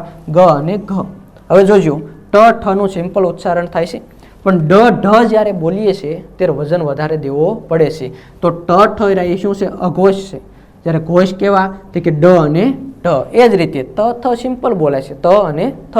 પણ દ ધ આવું તમે ઉચ્ચારણ કરો છો ત્યારે ભાર વધારે અથવા તો ઉચ્માર જે રહી એનો વધારે ઉપયોગ થાય છે એટલે શું કહેવાય છે? એને ઘોષ. પ ફ જો પ ફ બોલીએ તો સિમ્પલ રીતે બોલાય, પણ એની બાજુમાં શું છે તો કે બ ભ એટલે સ્પષ્ટ રીતે હોઠને પણ વધારે વજન પડે છે. એટલે શું? પ ફ બ ભ આ બંને પ ફ રહ્યા અઘોષ છે અને બ ભ રહ્યા શું છે? ઘોષ છે. ભાગ્ય જ ક્યારેક પૂછાય છે, એટલું બધું ઇમ્પોર્ટન્ટ નથી, પણ અલ્પપ્રાણ મહાપ્રાણ પૂછાઈ શકે. શું શું પૂછાય? જો કઈ રીતે પૂછાય તમને કહું કે ગુજરાતી ભાષામાં સ્પર્શ વ્યંજન કેટલા છે? તો આપણને ખબર હોવો જોઈએ સ્પર્શ વ્યંજન કેટલા છે કુલ 25. તમને પૂછે ગુજરાતી ભાષામાં નાસિક્ય કેટલા છે તો તમે કક્કો ભણ્યા હશો, બારાક્ષરી ભણ્યા હશો, ત્યાં અંગ અને અંશનો ક્યાંય ઉપયોગ આપણે કરતા નથી, પણ એ સાયલેન્ટ છે ને પૂછાય છે. ખ્યાલ આવ્યો? તો કેટલા આવશે? 5. કયા કયા? અંગ, અંશ, અણ, ન અને મ. શું છે? નાસિક્ય છે, નાકની મદદ વડે બોલી શકાય છે. એ જ રીતે પૂછે નીરાનું નાસિક કેટલા તો 20. જો કુલ કેટલા છે સ્પર્શ વ્યંજનો? 25. 25 માંથી નાસિક્ય બાદ થાય તો કેટલા વધે? 20. તો એ 20 રહ્યા કેવા છે? નીરાનું નાસિક. નાકની મદદ લીધા વગર જેનું ઉચ્ચારણ થાય એને શું કહેવાય? નીરાનું નાસિક. સ્પર્શ વ્યંજનો એટલે શું કે સ્પર્શ, જેનો સ્પર્શ થઈ શકે સ્પર્શ વ્યંજનો. જીભનો ક્યાંય ને ક્યાંય વળાંક લેવું, દાંતને અડવું, ઓષ્ઠને અડવું અથવા તો મૂર્ધાને અડવું, તાલવ્યને અડવું એટલે સ્પર્શ કરે છે. એટલે સ્પર્શ વ્યંજનો કેટલા? 25. નાસિક કેટલા? નાકની મદદ વડે બોલે છે એટલે કેટલા આવશે? 5. કયા કયા? અંગ, અંશ, અણ, ન અને મ. આ 5 ને બાદ કરીએ એટલે કેટલા વધે? 20. અને 20 કેવા છે? નીરાનું નાસિક એટલે નાકની મદદ લેવી પડતી નથી. તો તમને પૂછે કે અલ્પ પ્રાણ, તો યાદ રાખવાનું છે કે જેની પાછળ એચ ન આવતો એ બધા કેવા? અલ્પ પ્રાણ, અથવા એકી સંખ્યામાં છે એ બધા અલ્પ પ્રાણ છે, બેકી સંખ્યામાં છે એ બધા મહાપ્રાણ છે. ખ્યાલ આવ્યો? એટલે ક રો એ અલ્પ પ્રાણ છે, ખ રો એ શું છે? મહાપ્રાણ, ગ રો એ શું છે? અલ્પ પ્રાણ. પછી એ જ રીતે ઘ રો એ શું છે? મહાપ્રાણ છે. એ જ રીતે તમને પૂછે કે થ રો એ શું છે? તો કે મહાપ્રાણ છે. કેમ? તો કે ભાઈ ત રો એ અલ્પ પ્રાણ છે તો થ રો એ શું થવાનું? મહાપ્રાણ. અને બેકી સંખ્યામાં છે પાછળ એચ પણ આવશે. ખ્યાલ આવે? એ જ રીતે કે અલ્પ પ્રાણ, મહાપ્રાણ, પછી શું કરવાનું? તો કે ઘોષ અને અઘોષ. હવે અઘોષ એટલે શું? તો કે જેમાં પ્રાણવાયુની ઓછી જરૂર પડે એને શું કહેવાય? અઘોષ. જેમાં પ્રાણવાયુની વધારે જરૂર પડે એને શું કહેવાય? ઘોષ. ખ્યાલ આવે? કે જેમાં પ્રાણવાયુની ઓછી જરૂર પડે અલ્પ પ્રાણની જેમ એને અઘોષ કહેવાય, જેમાં પ્રાણવાયુની વધારે જરૂર પડે એને ઘોષ કહેવાય. એટલે ઉચ્ચારણ કરતી વખતે જેને વજન દેવામાં આવે એ ઘોષ છે, જેને વજન ન દેવામાં આવે ને સિમ્પલ રીતે બોલવામાં આવે એને શું કહેવાય? અઘોષ. ક ખ, ગ ઘ, ચ ચ, જ જ, ટ ઠ, ડ ઢ, ત થ, દ ધ, પ ફ, બ ભ. હવે આ જ રીતે બોલીએ જોજો. ક ખ ગ ઘ અંગ, ચ ચ જ જ અંશ, ટ ઠ ડ ઢ. જો હું જે બોલું છું એમાં પહેલા 2 વર્ણો રહ્યા એમાં એટલું બધું ભાર નથી દેવો પડતો, ઉચ્ચારણ નથી કરવું પડતું એટલું બધું, પણ ગ અને ઘ બોલવું એટલે ઉચ્ચારણ વધી જાય છે. એટલે આ જે રહ્યું તમારે જ્યારે પરીક્ષામાં બેસો છો તમને પૂછી લે કે આમાં અલ્પ પ્રાણ કોણ, મહાપ્રાણ કોણ, તો તમને આપ્યા હોય ઓપ્શન ચ, ટ, ત અને ગ, અને કીધું હોય નીચેનામાંથી કયો એક મહાપ્રાણ છે, તો આપણને ખબર હોવી જોઈએ કયું? છત્રીનો જે છ રહ્યો એ શું છે? મહાપ્રાણ છે. તમને એમ પૂછ્યું હોય કે આ નીચેનામાંથી કયો એક અલ્પ પ્રાણ નથી, જો એ જ વર્ણને શું કરવાનું કે અહીંયા એમ પૂછ્યું કયો એક મહાપ્રાણ છે, એ જ વર્ણન આપણે શું કહેવાનું કે નીચેનામાંથી કયો એક અલ્પ પ્રાણ નથી, તો ખબર હોવી જોઈએ શું? છત્રીનો જે છ રહ્યો એ શું? અલ્પ પ્રાણ નથી, મહાપ્રાણ છે. એ જ રીતે તમને પૂછી લે કે નીચેનામાંથી કયો એક ઘોષ છે. શું? નીચેનામાંથી કયો એક ઘોષ છે, તો કયો આવશે? ગ. કેમ? તો કે આ તો બધા પહેલા રે બબ્બેના રે એ શું છે? અઘોષ છે. આ ઉપરાંત એવો પ્રશ્ન પૂછે કે નીચેનામાંથી કયા એક વર્ણનો અઘોષમાં સમાવેશ થતો નથી, તો કયો આવશે? ગ. હવે આ જ વસ્તુ રહીને બીજી રીતે પૂછી શકે. તમને પૂછે કે નીચેનામાંથી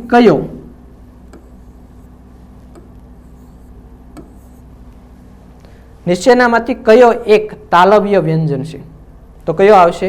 જ. એનું ઉલટું કરી નાખે. નીચેનામાંથી એક કયો કંઠી વ્યંજનમાં સમાવેશ થતો નથી, તો કયો આવશે? જ. હવે આ જ વસ્તુને હું તમને કહું. ક,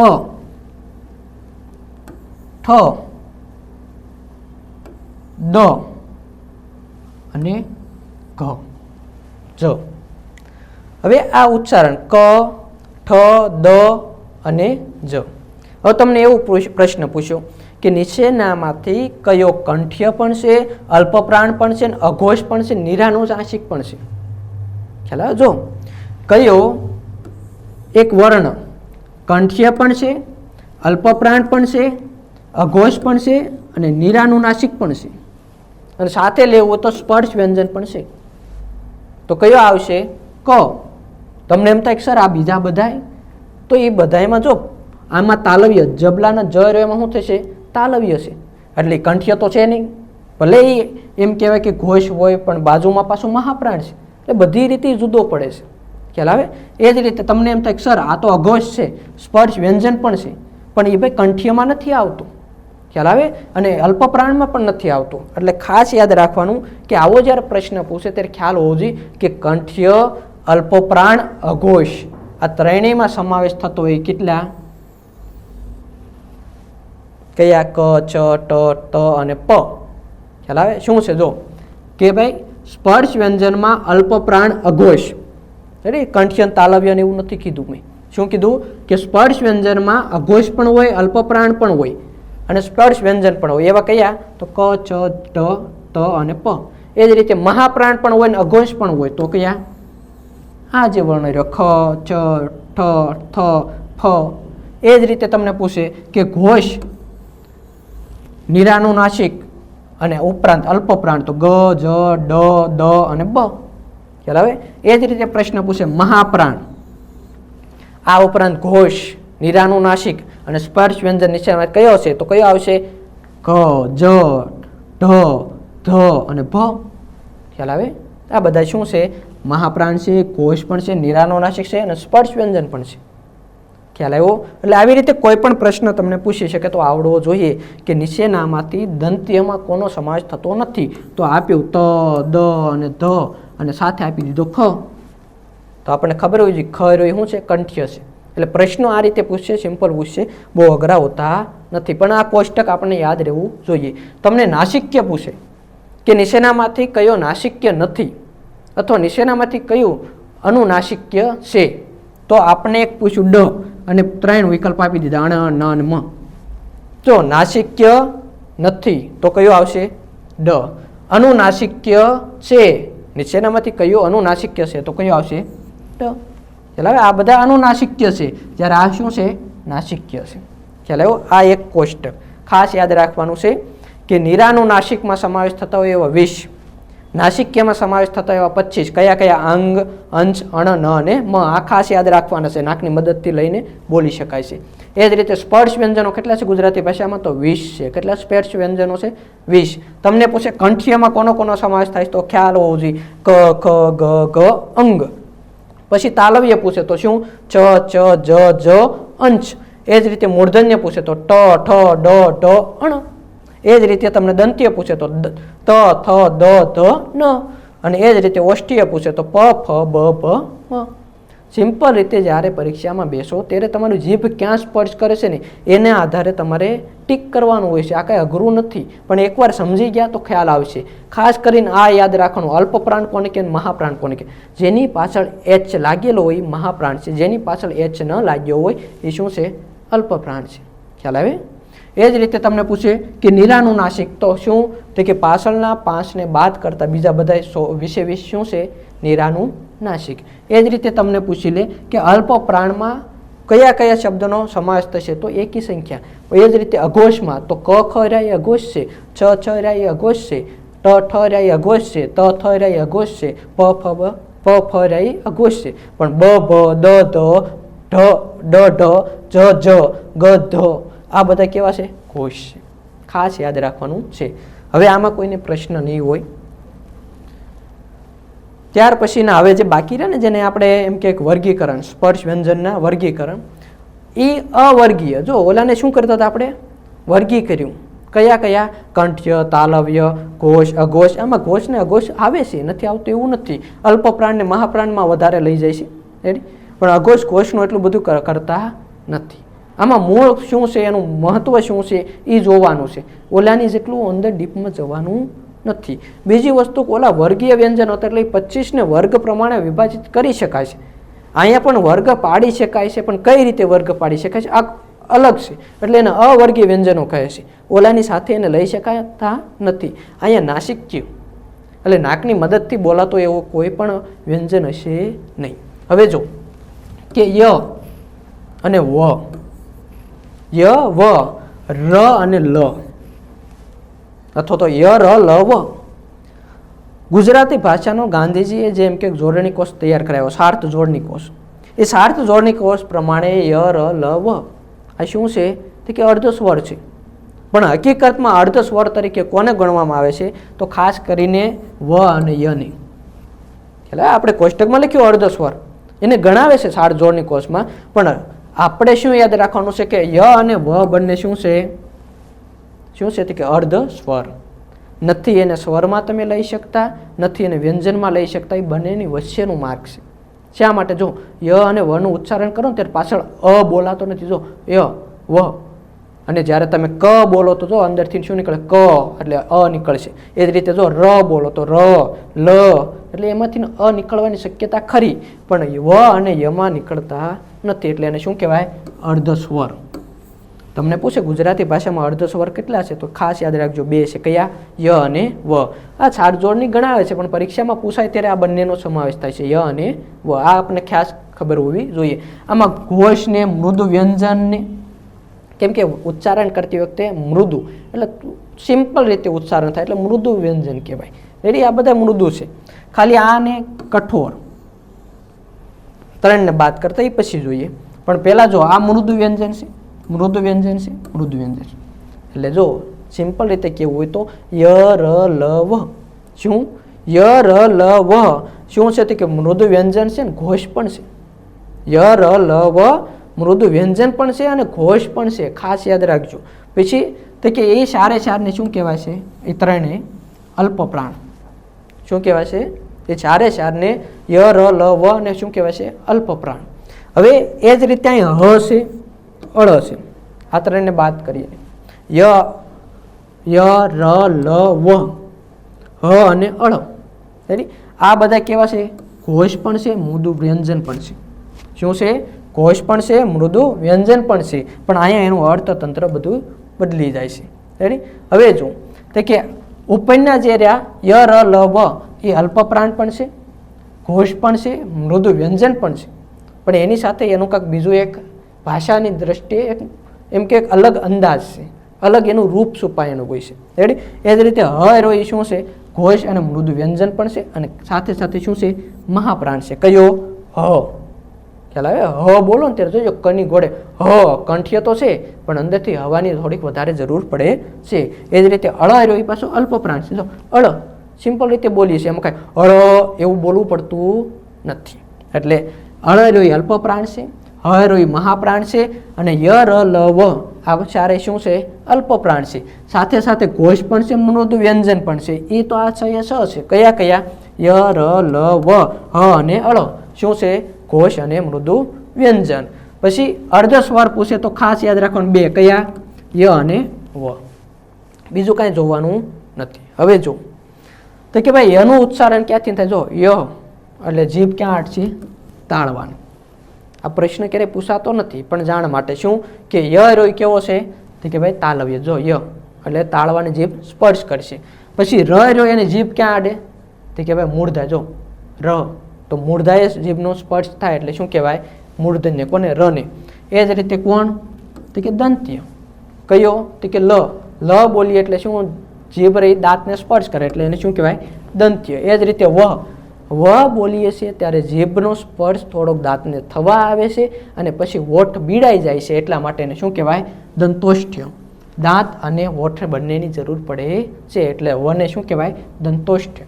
તમને પૂછે ગુજરાતી વર્ણમાં એક એવો વર્ણ અથવા વ્યંજન કે જે દંતોષ્ઠ્ય છે, દાંતનો પણ ઉપયોગ કરે છે અને હોઠનો પણ ઉપયોગ કરે છે, એવો કયો? તો કે વ. તમને પૂછાય કે દંત્ય લ રોય કેવો છે? તો કે દંત્ય છે. તમને પૂછે કે ર રોય કેવો? તો કે મૂર્ધન્ય છે. અને ય કેવો છે? તાલવ્ય. પણ તમને જ્યારે એવું પ્રશ્ન પૂછે કે અર્ધ સ્વર કેટલા ગુજરાતી ભાષામાં? તો 2. કયા કયા? ય અને વ. તો તમને એમ થાય કે અહીંયા બંનેને અર્ધ સ્વર ગણાવ્યા છે, પણ અહીંયા જે ગણાવ્યા છે એ ઉપરાંત બીજું શું છે? એનામાં ખાસિયત શું છે? તો ખાસિયત એની એક એ છે કે ર રહ્યો ને એને પ્રકંપી કહેવાય. શું કહેવાય? પ્રકંપી.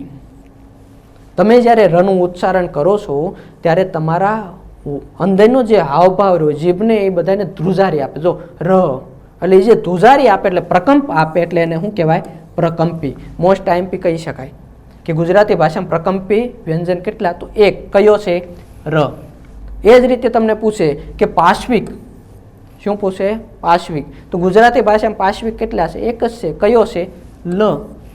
કેમ? તો કે જ્યારે તમે લનું ઉચ્ચારણ કરો છો તો એ લનું જ્યારે ઉચ્ચારણ કરો ત્યારે દંત્ય તો બને છે, જોજો લ, પણ તમે આ ગલોફા જે આજુબાજુમાંથી હવા, દાંતના પેઢાની આજુબાજુમાંથી હવા પસાર થાય એને તમે થવા ન દો અને આવી રીતે આમ પેક કરી દો, પછી તમે બોલો ર, તો સ્પષ્ટ ઉચ્ચારણ થશે નહીં. કેમ? તો કે દાંતનો પણ ઉપયોગ હોવો જોઈએ, એટલે દાંતને પણ જીભ સ્પર્શ કરવી જોઈએ અને આજુબાજુમાંથી હવા પસાર થઈ શકે તો એને શું કહેવાય? પાશ્વિક વ્યંજન. એ કયો છે? લ. ર રહ્યો એ કેવો છે? ભૂકંપ. જો હવે પછી ત્યાર પછી છે હ. હવે હ રહ્યો શું છે? મરમર વ્યંજન છે બિચારો, સાવ કોમળ છે, એને તમે ગમે ત્યારે બેસાડી શકો. રેડી? હવે એક હું તમને કહું કે હતા, રેડી? આમાં આપણે હ લખવો જ પડે. કેમ? તો કે આગળનો છે, પણ વચ્ચે આવતો અહીંયા આપણે એને બાદ કરી દઈએ, ગમે ત્યાં મન પડે ત્યારે બિચારા હને કાઢી શકીએ. જોજો,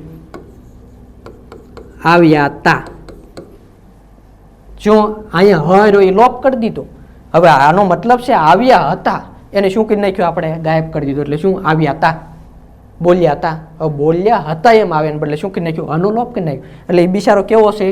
તો કે ભાઈ મરમર વ્યંજન છે, એ ગમે ત્યારે ગમે ત્યાં ગાયબ થઈ શકે, એટલે એનું શું નામ? મરમર વ્યંજન. અને નીકળે છે તો કંઠમાંથી નથી. જો હ, હવે કંઠ બંધ કરી દો કનીને ઘોડે તો શું થશે? હ, નહીં બોલી શકાય. ખ્યાલ આવે? એ જ રીતે અળ. હવે આ થડકાર વાળો વ્યંજન છે. થડકાર એટલે શું? બધાને ઝાપટું મારશે, બધાને થડકો આપશે. કઈ રીતે? જો અળનો જેવો આકાર છે ને એવો તે થડકો આપે. તમે જ્યારે બોલો છો ત્યારે જીભ તમારી ક્યાં હોય છે? એની જે સ્થાન છે ત્યાં જ હોય છે, પણ ત્યાંથી જેવું તમે બોલો અળ, એટલે જ્યાં જીભ રહી એ નીકળશે, દાંતને થોડુંક સ્પર્શ કરશે, ઉપરના તાળવાને એને ફળીંગ દાળને ઝાપટ મારીને પછી હતી ને ત્યાં બેસી જાય, હોઠ બંધ કરી દે. એટલે એ ટુ ઝેડ જે વસ્તુ જોઈ બધું કોનામાં આવી જાય? થડકાર વાળામાં અળમ. એટલે અળ, પછી આ એમ બોલીને તમે હોઠ ખુલ્લા રાખો તો મેળ આવશે નહીં, એટલે બધું બંધ કરવું પડે. અને બધાને જે ઝાપટ મારે એટલે થડકાર આપે, એનો શું કહેવાય? અળ. શું? અળ. હવે આ અળ રહ્યો કેવો છે? થડકાર વાળો. તમને પૂછે ગુજરાતી ભાષામાં થડકાર વાળા વ્યંજન કેટલા? એક. કયો? અળ. એ જ રીતે પૂછે મરમર વ્યંજન કેટલા? એક. કયો? તો કે હ. એ જ રીતે તમને પૂછે અર્ધ સ્વર કેટલા? તો 2. નથી એને વ્યંજન કહી શકતા, નથી એને સ્વર કહી શકતા, એવા કયા? ય અને વ. એ જ રીતે પૂછે ર રહ્યો કેવો છે? તો પ્રકંપી છે. લ રહ્યો કેવો છે? પાશ્વિક. તો પાશ્વિક વ્યંજન કયો? તો આપણે ખ્યાલ હોવો જોઈએ લ. એ જ રીતે તમને પૂછે પ્રકંપી તો ર. ખ્યાલ આવે? હવે જો સિમ્પલ રીતે કહું તો ય અને વ બિચારા શું છે? સાવ અડધા છે, એટલે એ અર્ધ સ્વર છે, નથી વ્યંજનમાં નથી કાંઈ, એટલે શું કે અમારું કાંઈ ચાલવાનું નથી, એટલે અડધા નથી. હું આને પક્ષમાં રહી એક તો આના પક્ષમાં, એટલે એ કેવા? ય અને વ. એ જ રીતે હ રોઈ શું કે હું તો મરમર છું ભાઈ, હું કોઈની સાથે દગોદિલી કરું નહીં, હું કોઈની સાથે મારઝૂટ નહીં કરું, એટલે હું ભાઈ કંઠીમાંથી નીકળી અને સ્થાનામાં સ્થાયી થઈ જશે. ર રોઈ એમ કહેશે હું ભૂકંપ લાવીશ. જો પ્રકંપ એટલે ભૂકંપ લાવીશ. તો લ શું કહેશે?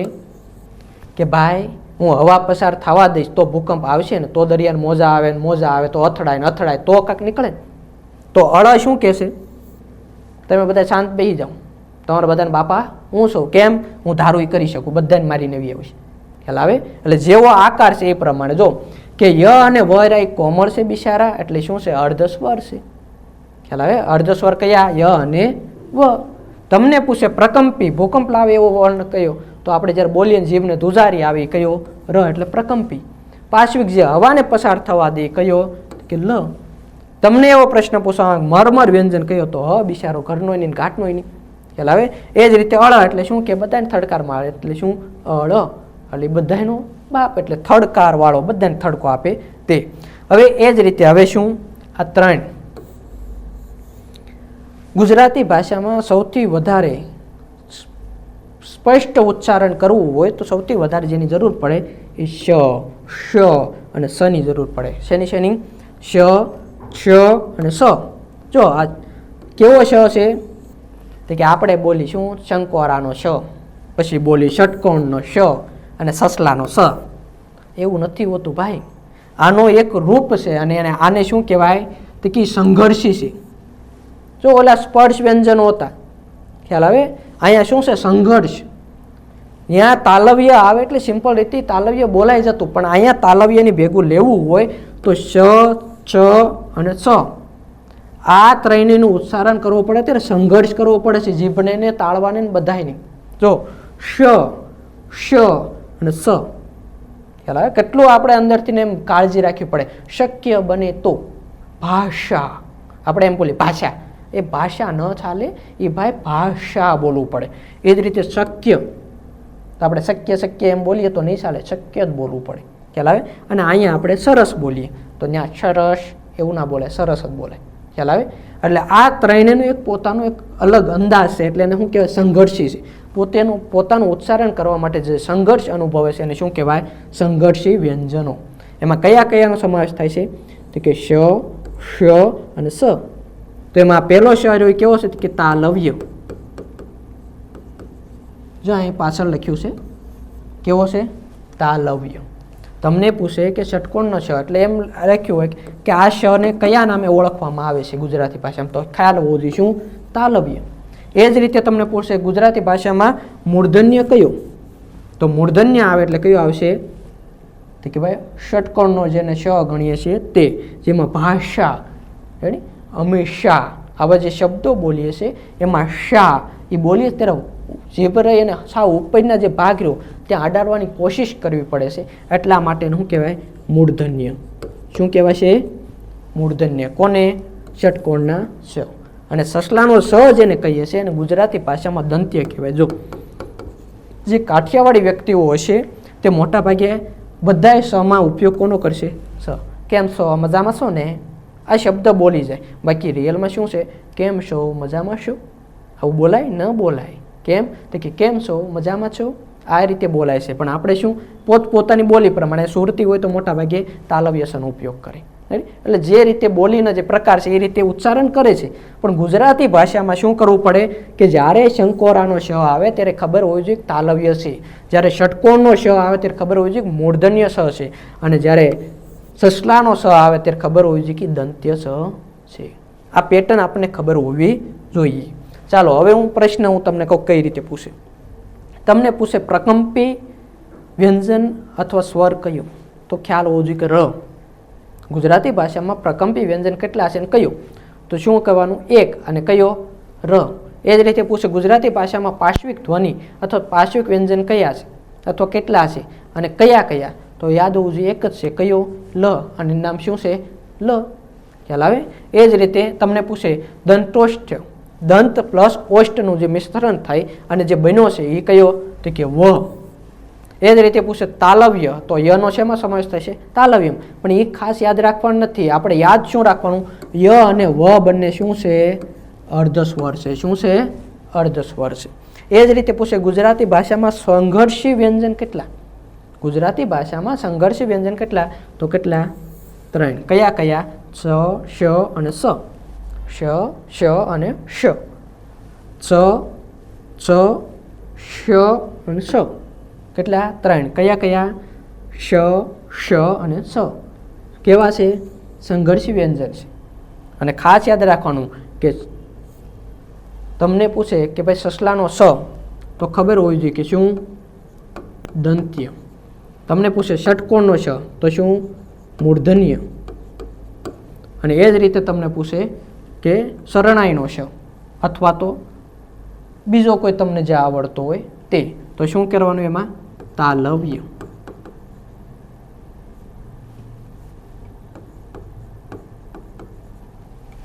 આ ખાસ યાદ રહેવું જોઈએ. ત્યાર પછી તમને પૂછે ગુજરાતી ભાષામાં મરમર વ્યંજન, તો એક છે. કયો? હ. ગુજરાતી ભાષામાં મરમર વ્યંજન કેટલા? તો કેટલા? 1. કયો? હ. એ જ રીતે પ્રશ્ન પૂછે કે થડકારવાળો વ્યંજન કયો? તો અળ. આથી વિશેષ કાંઈ પૂછે નહીં. આવું કોષ્ટક તમને ખાલી સમજવા માટે આપ્યું છે. હવે જો આજે રો છ, શ, સ અને હ એ ઉષ્માક્ષરો છે, જેને વધારે પડતું ભાર દઈને બોલાય તેવા. અને આ અંતસ્થ એટલે જેને સિમ્પલ રીતે બોલી શકાય, રેડી, જેમાં ભાર એટલો બધો નથી દેવો પડતો, સામાન્ય રીતે નીકળે છે એવા ય, ર, લ અને વ. અને આ ઉપરાંત શું? તો કે અળ એ અંતસ્થ છે. અંદરથી હાવ સિમ્પલ રીતે નીકળે છે એટલે અંતસ્થ. જ્યારે ઉષ્માક્ષરો એટલે વધારે ઉષ્માની જરૂર પડે, વધારે પ્રાણવાયુની જરૂર પડે એવા કયા કયા? તો કે શ, શ, સ અને હ. ખ્યાલ આવે? આ ઉપરાંત હવે બીજો કોઈ પ્રશ્ન આમાંથી પૂછી શકે નહીં. એટલે આપણને ખબર હોવી જોઈએ કે અલ્પપ્રાણ કયા, મહાપ્રાણ કયા. રેડી? પાછું એકવાર આ કોષ્ટક જોઈએ કે સ્પર્શ વ્યંજન કેટલા? તો ખ્યાલ હોવો જોઈએ 25. કેટલા છે સ્પર્શ વ્યંજન? 25. એ ઉપરાંત તમને પૂછે નિરાનુનાસિક કેટલા? તો 20. તો નાસિક્ય કેટલા? 5. કયા કયા? અંગ, અંશ, અણ, ન અને મ. એ જ રીતે તમને પૂછે કંઠ્ય તો ક, ખ, ગ, ગ, અંગ. એ જ રીતે પૂછે તાલવ્ય તો છ, છ, જ, જ, અંશ. એ જ રીતે મૂર્ધન્ય પૂછે તો ટ, ઠ, ડ, ડ, અણ. એ જ રીતે દંત્ય પૂછે તો ત, થ, દ, ધ, ન. એ જ રીતે ઓષ્ટીય પૂછે તો પ, ફ, બ, ભ, મ. આ આપણા હોઠ પ્રમાણે ખ્યાલ રાખવાનો કે હોઠને જ્યાં સ્પર્શ થાય બંને હોઠની એ શું છે? ઓષ્ટ્યો. જીભ રહી દાંતને અડે એટલે એને દંત્ય કહેવાય. જીભ રહી ઉપરનું મૂર્ધા ભાગ રહ્યો એને સ્પર્શ કરે એટલે એને મૂર્ધન્ય કહેવાય. જીભ રહી તાળવાને સ્પર્શ કરે એટલે એને શું કહેવાય? તાલવ્ય. અને જીભનો સ્પર્શ ક્યાંય જરૂર નથી પણ કંઠમાંથી જે એમ ઓટોમેટિક નીકળે છે, કંઠની અંદરથી જેનું ઉચ્ચારણ થાય છે એને શું કહેવાય? કંઠ્ય. એ જ રીતે તમને પૂછે કે નાસિક્ય તો નાસિક્યમ કયા? અંગ, અંશ, અણ, ન અને મ. કેમ કે નાકની મદદ વડે બોલાય છે એટલે એને શું કહેવાય? નાસિક્ય. અનુનાસિક્ય પૂછે તો કયા? ક, ખ, ગ, ઘ, ચ, છ, જ, જ, ટ, ઠ, ડ, ઢ, ત, થ, દ, ધ, પ, ફ, બ, ભ. ખ્યાલ આવે? આ નાસિક્ય છે. કયા? 5. અંગ, અંશ, અણ, ન અને મ. અનુનાસિક્ય તો આ 20 છે. એટલે કુલ સ્પર્શ વ્યંજન કેટલા છે? કે 25. એની અંદર તમને પૂછે અઘોષ તો ખાસ યાદ રાખવાનું પેલા બે એટલે ક, ખ, ચ, ચ, ટ, ઠ, ત, થ, પ, ફ. આ બંને બધા શું છે? અઘોષ. એની પછીના બીજા જેનો એમ કહેવાય કે આગળના પછીના બીજા એટલે કોષ્ટક બનાવો ને એમાં આ રીતે વર્ગીકરણ કરવાનું કે ઘોષ તો ગ, ઘ, જ, જ, ડ, ઢ, દ, ધ, બ, ભ. આ બધા શું છે? ઘોષ છે. એ જ રીતે અલ્પપ્રાણ પૂછે તો ક, ચ, ટ, ત, પ. એટલે એકી સંખ્યામાં અથવા જેની પાછળ એચ નથી તે બધા અલ્પપ્રાણ છે, જેની પાછળ એચ લાગે છે એ બધા મહાપ્રાણ છે. ખાસ કરીને આને યાદ રાખવાનું કે આમાં એક જ એચ છે પણ અહીંયા 2 એચ છે. એટલા માટે શું તો કે અલ્પપ્રાણ ને આ મહાપ્રાણ ખાસ યાદ રાખજો. આ ટોપિકમાં કંઈ એવું લાગે કે નથી સમજાણું તો ફરીવાર એકવાર સાંભળવું, ફરી વાર એને રિપીટ કરવું એટલે A to Z તમને સમજાય જશે. આ કોષ્ટક ખાલી એકવાર વાંચશો, બંને કોષ્ટક જે આપેલા છે એ બંને કોષ્ટકનું એકવાર રીડિંગ કરી નાખશો તો પણ બીજી કંઈ જરૂર પડશે નહીં. આગળ મેં જે સમજાવ્યું એ વ્યંજન અને સ્વર સમજાવ્યા હતા. ખ્યાલ આવે? એ ખાલી તમને માહિતી માટે ભાષા શું છે, શબ્દ શું, તો તમને ખબર હોવી જોઈએ કે ધ્વનિનો નાનામાં નાનો એકમ એટલે શું તો કે ધ્વનિ ઘટક. અને એ ધ્વનિમાંથી શું ઉત્પન્ન થાય? અક્ષર. અથવા અક્ષર 2 સ્વર અને વ્યંજન મિક્સિંગ થાય ત્યારે શું બને? અક્ષર. એટલે ક બનવું હોય તો સ્વરને વ્યંજનની જરૂર છે પણ અ બનવું હોય તો સ્વરને કોઈની જરૂર પડતી નથી. એ જ રીતે અક્ષરમાંથી શું થાય? શબ્દ. એટલે અમિત્રો એ શબ્દ છે. એ શબ્દમાંથી એમ લખું કે અમિત સર ભણાવે છે તો આ વાક્ય થયું. એટલે મારે જે કહેવાનું છે તમારી સમક્ષ રજૂ કરે એ વાક્ય ને એ શું છે? ભાષા છે. અને કઈ ભાષા? ગુજરાતી ભાષા. એની અંદર આપણે જુદું જુદું જોયું કે કયું ઉચ્ચારણ ક્યાંથી થાય છે. ખ્યાલ આવે? એટલે ઉચ્ચારણ પ્રક્રિયા છે, ઉચ્ચારણ ક્રિયા છે. એ જ રીતે મેં તમને એ વાત કરી કે અલ્પપ્રાણ કોને કહેવાય, મહાપ્રાણ કોને કહેવાય. સ્વર કોણ છે? તો સ્વરને કોઈની મદદ લેવી પડતી નથી. તો એમાં તમને પૂછે હસ્વ સ્વર કેટલા? તો 4. અ, ઈ, ઉ અને રૂ. આ 4 શું છે? હસ્વ. ત્યાર પછી તમને પૂછે દીર્ઘ સ્વર તો ખાસ યાદ રાખવાનું આ, પછી દીર્ઘ ઈ એટલે ઈ, દીર્ઘ ઉ એટલે ઉ, એ, ઐ, ઓ, ઔ. અમને અહ લેવા નહીં. કેમ કે અમને અહરાય જોડિયા અક્ષર છે, તેનું ઉચ્ચારણ અહીંયા કરી શકાય નહીં. એ જ રીતે આપણે વ્યંજનની વાત કરી તો વ્યંજનમાં તે શું? વર્ગીય અને અવર્ગીય. હવે વર્ગીય રહ્યા એમાં 25 રહ્યા સ્પર્શ વ્યંજનો છે. અવર્ગીયમાં બધા જુદા જુદા છે. ક્ષ અને જ્ઞને આપણે ક્યાંય લઈ શકીએ નહીં. ખ્યાલ આવે? ક્ષ અને જ્ઞ બંને જોડિયા અક્ષર છે. કેમ તો કે ક પ્લસ ક્ષ પ્લસ તમે અ ધ્વનિ શ્રેણી બરાબર લ્યો તો બાકી અહીંયા અટકી જશે. આ ક પ્લસ ક્ષ બરાબર ક્ષ. એ જ રીતે જ પ્લસ આને જે આપણે અંશ કીધું હતું ને એ અંશ અહીંયા છે, જબલાનો જ નથી, ખાસ યાદ રાખજો, ગ પણ નથી. જ્ઞની અંદર શું છે કે જ પ્લસ અંશ બરાબર જ્ઞ. આ બંને જોડિયા અક્ષર છે એટલે એને કક્કામાં લઈ શકાય નહીં. એક તો સૌ પ્રથમ આપણને કક્કો આવડવો જરૂરી છે જો ઉચ્ચારણ પ્રક્રિયા સમજવી હોય તો. અને પરીક્ષામાં 1 કે 2 માર્કનું પૂછાય એટલે તમે જ્યારે કક્કો બોલો તો કઈ રીતે બોલવું, તો આ રીતે બોલવાનું: ક ખ ગ ગ અંગ, ચ ચ જ જ અંશ, ટ ટ ટ ઠ ડ ઢ અણ, ત થ દ દ ન, પ ફ બ ભ મ. તો એમાં પાછળના જે આવ્યા મ સુધીના 5 અંગ, અંશ, અણ, ન અને મ એ શું છે તે કે ભાઈ નાકની મદદથી બોલાય છે એટલે કેવા તો કે નાસિક્ય. અનુનાસિક્ય એટલે શું તે આગળના જે આવ્યા એ બધા અનુનાસિક છે, ખ્યાલ આવે. અને નિરનુનાસિક. આ ઉપરાંત વર્ગીય અવર્ગીય વ્યંજન, જો એ વર્ગ હતા, સ્પર્શ વ્યંજનને 25 વર્ગમાં વિભાજિત કરી શકાય, અને અવર્ગીય એટલે આના વર્ગમાં વિભાજિત કરી શકાતા નથી પણ એ પોતાનું એક અલગ અસ્તિત્વ ધરાવે છે. એમાં તમને પૂછે કે પ્રકંપી કોણ, તો હવે ખ્યાલ હોવો જોઈએ કે ર, પાશ્વિક કોણ તો લ, અને આ ઉપરાંત તમને એવો પ્રશ્ન પૂછે કે સંઘર્ષી વ્યંજન કયા, તો 3. કયા? શ, શ અને સ. એ જ રીતે તમને પૂછી લે કે હર કેવો છે, તો કે મરમર વ્યંજન છે. થડકાર વાળો પૂછે તો કયો? અળ. અને હમણાં જીપીએસસીમાં એક પ્રશ્ન પૂછાઈ ગયેલો, નીચેનામાંથી કયા 2 વર્ણો એમ કે અર્ધ સ્વર છે તો અથવા અર્ધ વ્યંજન, તો ખબર હોવી જોઈએ કે અ અને વ. Thank you. આ આપણું તો ઉચ્ચારણ પ્રક્રિયા. હવે જે પોઈન્ટ આવશે એ ધ્વનિ શ્રેણીનો લઈને આવશું અથવા તો કક્કાવારી ક્રમ. પહેલા કક્કાવારી ક્રમ લઈશું, પછી આપણે ધ્વનિ શ્રેણી.